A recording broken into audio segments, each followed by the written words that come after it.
Сәлем достар, бүгін сіздермен сковородкада пісетін минутка тортын дайындайтын боламыз. Яғни сковородкада корждарын пісіріп торт біріктіреміз. Алдымен бізге қажетті ұнымызды, сметанамызды, қаймақ, яғни шекерімізді және бір шай қасық разрыхителімізді осылай өлшеп дайындап аламыз. Енді осы құрамдардың барлығын жаймендеп біріктіріп масса шығаратын боламыз.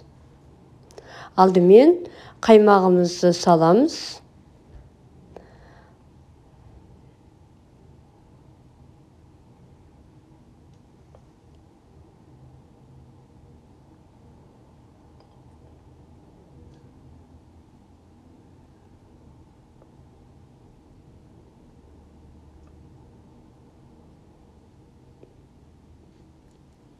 Одан кейін шекерімізді саламыз. Ең соңында разрыхителімізді ұнымыздың үстіне қосып, араластырып, массамыздың үстіне салып, лопатканың көмегімен араластырып, жұмсақ тесто шығарасыздар.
Осылай лопатканың көмегімен араластырып алғаннан кейін массамызды доскамыздың үстіне түсіріп, қолымыздың көмегімен біркелкі етіп жинақтап, жұмсақ тесто илейтін боламыз.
Осындай жұмсақ масса болғаннан кейін тестамызды ұзынша етіп осылай жасаймыз да бөліктерге бөлетін боламыз.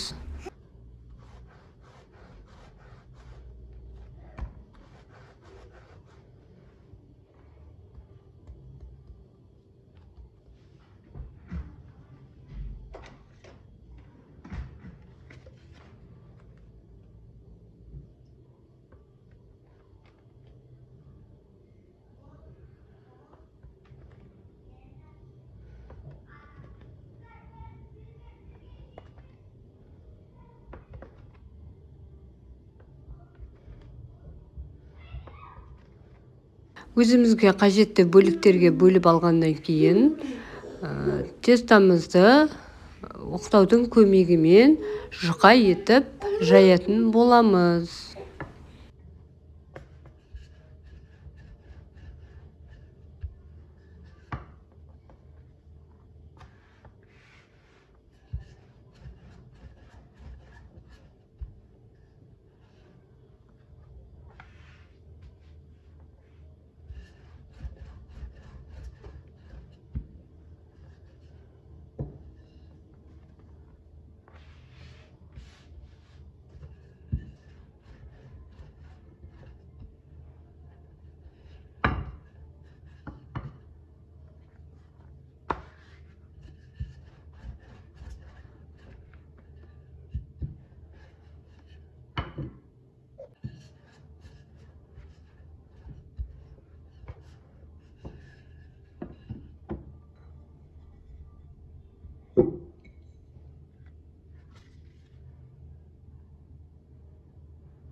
Осылай дайын болған тестамызды сковородкеге алдымен сковородкамызды қыздырып аламыз да үстіне осылай салып екі бетін қыздырып алатын боласыздар. Сковородкеге ешқандай май қоспайсыздар.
Енді кремімізді дайындайтын боламыз. Алдымен ыдысымызға 500 грамм сметана өлшеп аламыз.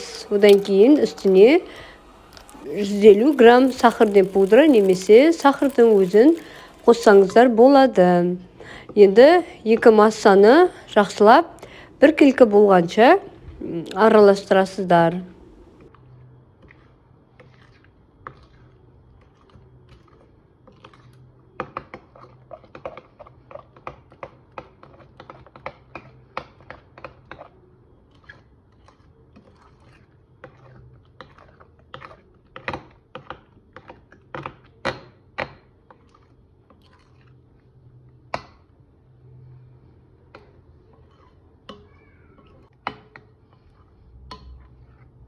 Осындай қоймалжың крем болған кезде біздің креміміз дайын болады. Енді сковородкеде пісіріп алған тестамызды жаймендеп жинайтын боламыз. Алдымен осылай ыдысымыздың астына кремімізді жағып аламыз да, үстіне бір-бірлеп корждарымызды төсейтін боламыз. Видеода жасалғандай қылып қайталап жасай берсеңіздер болады.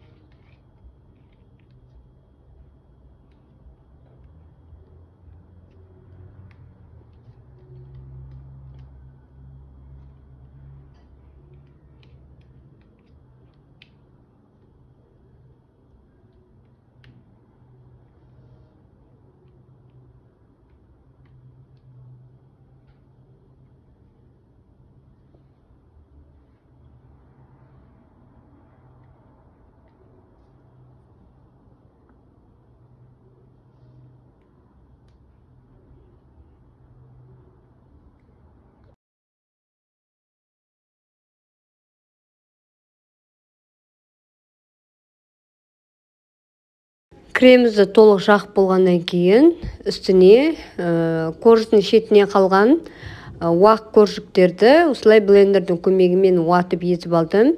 Енді соларды крем жағылған тортымыздың үстіне осылай себетін боламыз.